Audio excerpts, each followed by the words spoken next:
You ever want to make your writing sound, well, just a bit smarter, a bit more sophisticated?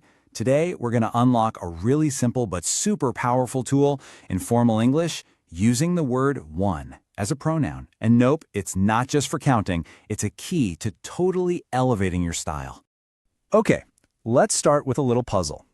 Look at this sentence. One should always be polite. What exactly is going on with the word one here? It's a little strange, right? So what do you think it means?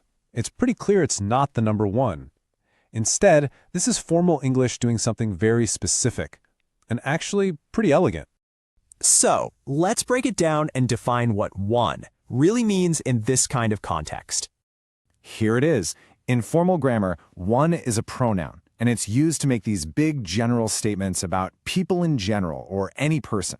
Just think of it as a really impersonal, objective way to talk about rules or responsibilities without pointing at anyone in particular. And this pronoun? It applies to absolutely everyone. So when you say, one must respect the law, you're not talking about a specific person. You're stating a general truth that applies to all of us. Same thing with one learns from experience. That's a statement about the human condition itself. Okay, so now that we know what it means, let's go over the super simple rules for using it correctly every single time. There are really just 3 essential rules you need to get down. First, knowing when to use it. Second, knowing how to show possession correctly. And third, this is the golden rule, you've got to stay consistent.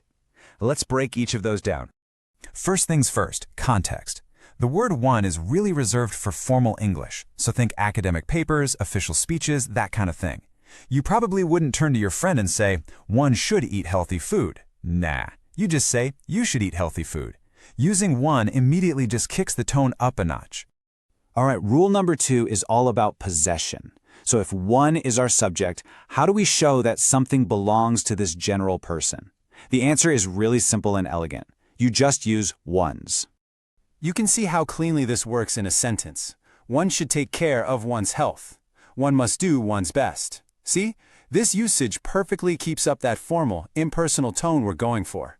And now for the most critical rule. This is the one that trips up so many people. Consistency.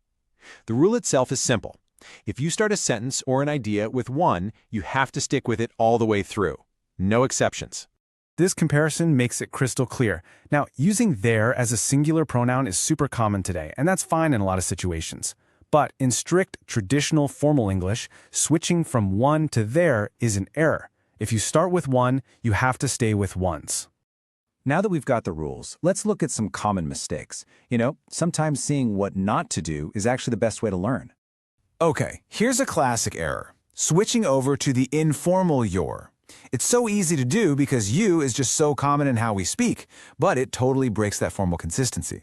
The sentence, one should respect, needs to finish with one's parents to be correct. Here's another common slip-up, assuming a gender. The whole beauty of using one is that it's completely neutral. It includes everyone.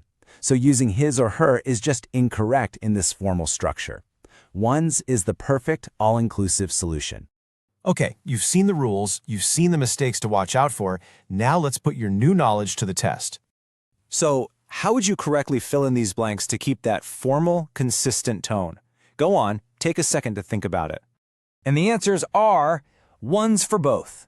If you got that right, awesome job. Congratulations, you have officially mastered the core idea of using this formal pronoun. All right, let's wrap this all up by quickly going over everything one last time.